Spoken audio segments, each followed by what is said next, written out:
ये कहानी है एक ऐसे लड़के की जो अपनी पढ़ाई पूरी करने के लिए पेरिस आता है।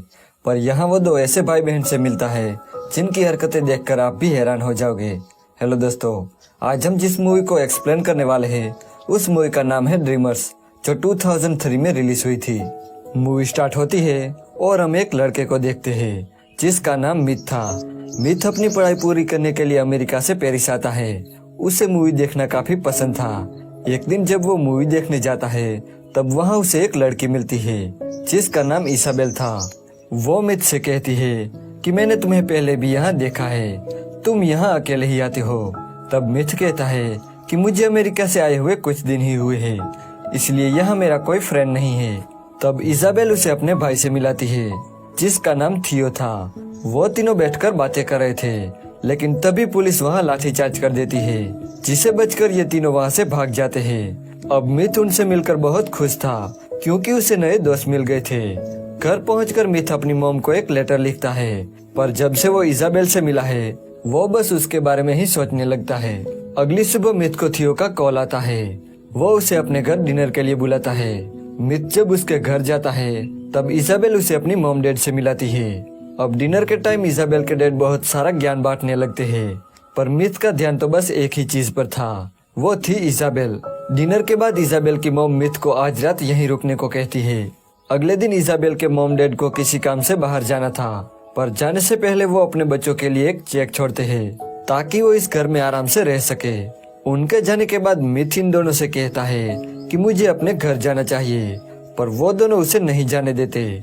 इसाबेल मिथ को एक किस करती है, साथ ही वो अपने भाई को भी किस करती है और वहाँ से चली जाती है। ये देखकर मिथ को बहुत अजीब लगता है। इसके बाद थियो उसे उसका कमरा दिखाता है। रात को मिथ की नींद उड़ जाती है। जब वो टॉयलेट से वापस आ रहा था तब उसकी नजर उन दोनों भाई बहन पर पड़ती है जो बिना कपड़ों के एक ही बेड पर सोए हुए थे। ये देखकर मिथ की आंखें खुली की खुली रह जाती है क्योंकि अब तक वो इसाबेल के सपने देख रहा था। वो चुपचाप अपने कमरे में जाके सो जाता है। अगली सुबह इसाबेल मिथ को जगाने आती है। वो उस पर चढ़कर उसे किस करती है। ये देखकर मिथ डर जाता है क्योंकि उसने सिर्फ अंडरवियर ही पहना था। इसके बाद इसाबेल उसे बाथरूम में ले जाती है जहाँ थियो पहले से ही बिना कपड़ों के नहा रहा था। ये देखकर मिथ थियो से कहता है कि तुम्हारी बहन यहाँ है, तुम बिना कपड़ों के उसके सामने कैसे रह सकते हो। इस पर वो दोनों कहते हैं कि हम दोनों काफी हद तक एक जैसे हैं, इसलिए हम दोनों ये सब करने में कोई शर्म नहीं रखते। थियो मिथ से कहता है कि हमारे डैड 1 महीने तक घर नहीं आएंगे, इसलिए तुम हमारे साथ इस घर में रह सकते हो।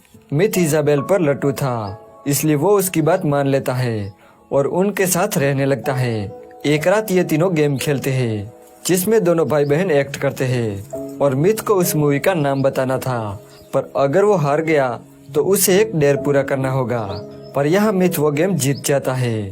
तब वो दोनों भाई बहन कहते हैं कि हमें ऐसे ही किसी इंसान की तलाश थी जिसके साथ हमें एक गेम पूरा करना था। इसके बाद ये तीनों एक आर्ट गैलरी में जाते हैं। वहाँ वो तीनों रेस लगाते हैं, यही उनका डेयर था। वापस लौटते टाइम बारिश होने लगती है जिसे ये तीनों भीग जाते हैं। जब ये तीनों घर आते हैं तब थियो मिथ को अपने कपड़े देता है और ड्रिंक लेने चला जाता है। यहाँ अलमारी से मिथ को एक इसाबेल की फोटो मिलती है जिसे वो अपने प्राइवेट पार्ट में छुपा लेता है। जब थियो वापस आता है तब वो तीनों साथ में बैठकर ड्रिंक करते हैं। इसाबेल फिर से वही गेम खेलने लगती है, पर इस बार वो थियो के साथ खेल रही थी जिसमें थियो हार जाता है। तब इसाबेल उसे एक डेयर देती है जिसमें थियो को एक फोटो के सामने हिलाना था। थियो बिना किसी शर्म के उन दोनों के सामने हिलाने लगता है।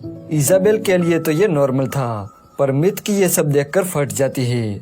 अगले दिन मिथ थियो से कहता है कि मेरी भी तो सिस्टर है, पर उन्होंने मुझे कभी ऐसा काम करने को नहीं कहा। तुम दोनों ये सब कैसे करते हो और क्यों करते हो। तब थियो उसे कहता है कि हम दोनों जुड़वा है। जब हम दोनों पैदा हुए तब हम दोनों एक दूसरे के साथ जुड़े हुए थे। हमारा शरीर अलग है पर हमारा दिमाग एक है और हम एक दूसरे के बिना जिंदा नहीं रह सकते। एक दिन फिर से ये तीनों गेम खेलने लगते हैं जिसमें एक को मूवी का डायलॉग बोलना था और दूसरे को उस मूवी का नाम गेस करके बताना था। अगर वो नहीं बता पाया तो उसे भी एक डेयर दिया जाएगा। पहले तो थियो एक मूवी को एक्ट करता है, पर उन दोनों को कुछ समझ नहीं आता, जिस वजह से मिथ और इसाबेल को एक डेयर पूरा करना पड़ता है। थियो उन्हें सबके सामने घपाघप करने को कहता है। अब डेर के मुताबिक इजाबेल अपने कपड़े उतारने लगती है, लेकिन मिथ की फटके हाथ में आ जाती है। इसलिए वो अपनी इज्जत बचाने के लिए बाथरूम में चला जाता है। जब वो बाथरूम से बाहर आता है तब थियो उसे पकड़ लेता है और दोनों भाई बहन मिलकर उसके कपड़े उतारने लगते हैं। तब मिथ के प्राइवेट पार्ट में इजाबेल की एक फोटो मिलती है, जिसे देखकर वो दोनों हंसने लगते हैं। इसके बाद मिथ और इजाबेल गपागप करते हैं। यहाँ मिथ को पता चलता है कि इजाबेल अभी भी वर्जिन है। इजाबेल मिथ को बताती है कि हम दोनों एक साथ सोते जरूर है, लेकिन हमारे बीच कोई भी फिजिकल रिलेशन नहीं है। ये सुन के मिथ उसे कहता है कि अगर ये बात तुम्हारे पेरेंट्स को पता चली तो क्या होगा। इजाबेल कहती है कि ऐसा कभी नहीं होगा, और अगर उन्हें पता चल गया तो वो सुसाइड कर लेगी। कुछ दिनों बाद इजाबेल और थियो के पास पैसे जो थे वो सारे खर्च हो जाते हैं, क्योंकि अब तक वो काफी अय्याशियां कर रहे थे। अब इजाबेल घर के राशन से खाना बनाती है, पर वो खाना कोई भी नहीं खाता। अब पैसे न होने की वजह से उन्हें काम करना पड़ता है।